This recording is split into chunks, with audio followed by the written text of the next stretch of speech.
Hi, I'm Jasmine. I became a millionaire at 26 and I'm gonna help you make money. In this video, I'm gonna share 7 tips to become a millionaire in your 20s. If you're like me, you're a passionate person. You want ownership over your time and you wanna live a life doing the things you love. One of the problems I ran into was I could not resonate with the delivery of business content. It just felt like everyone was yelling at me to hustle all the time, and that is so not me. If anything, that has an opposite effect on me. So we're gonna make money and we're going to BFFR. I can promise you my channel is going to be as real as can be because I didn't benefit from the stereotypical business advice. So in this video, again, we're gonna talk about 7 tips to become a millionaire in your 20s. Tip number 1, remember your why. And you're gonna have 2 whys. One is gonna be personal to you. Why are you working to become a millionaire? Is this so you can support your family? Is this so you can have more freedom over your life? What does this mean for you? What does it look like for you? This is, again, specific to you. Now, the second why you're going to have is going to be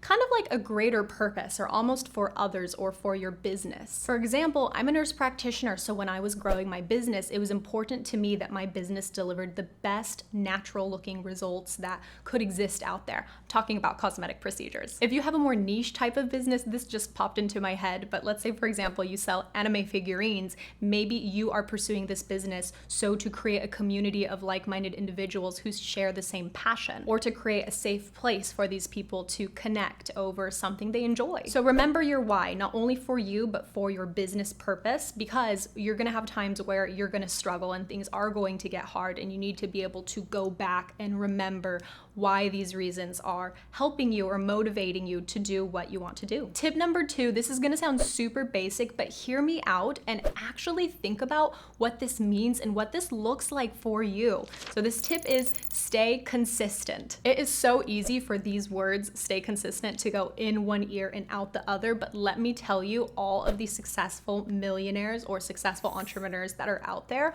are there because they were able to stay consistent. Think about what this looks like for you to stay consistent with your business. What does this look like in your daily routine? When you wake up, you brush your teeth, you eat something, maybe you shower, and then you go and you review content for your business for social media, or start recording content for your business. Or maybe you go to the computer, you sit down, you get into the zone, and you are looking for new ways to market your product or service. Staying consistent with what you're doing is truly the only way that you're going to see growth happen. It's easy to hear those words, but it's harder to actually implement staying consistent. So definitely be consistent. Tip number 3, act fast, move, don't overanalyze.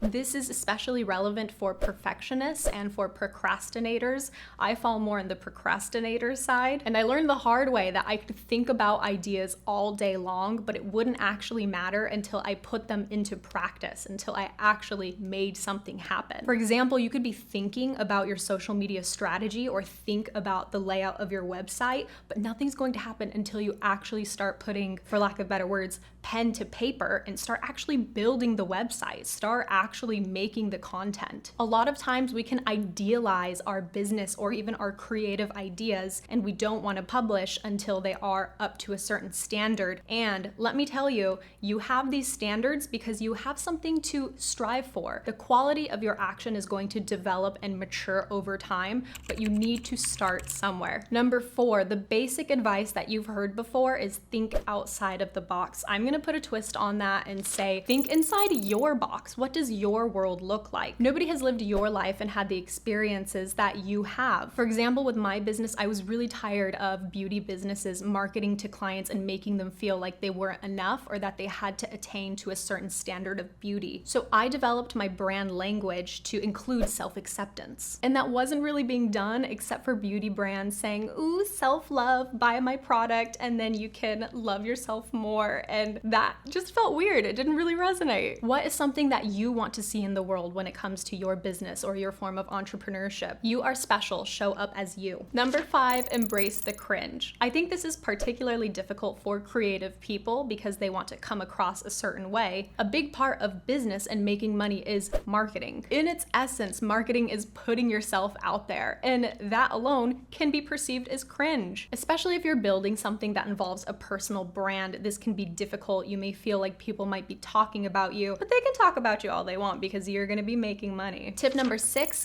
gain new experiences. This tip came to be because I always heard advice from entrepreneurs to cut off your old friends if they weren't serving you. Like if your friends weren't making money, then you couldn't be friends with them. Now, I don't think that's true. I believe it's much more realistic that you can maintain relationships with your friends who may not want to pursue becoming a millionaire, yet you should prioritize gaining new experiences and putting yourself in new places so that your worldview can expand. Go get coffee, go get lunch with your friend, and maybe next weekend you head to a conference where you meet new people. Maybe you're going out in nature because it motivates you to pursue the life you want to live. Of course, networking is extremely important, but I think what's also important is expanding your worldview because you don't know what's possible for you to achieve until you go out and experience new experiences. I think you should experience it. You always say I want to experience things, but I don't think you actually want to experience things because you would experience it if you wanted to experience things.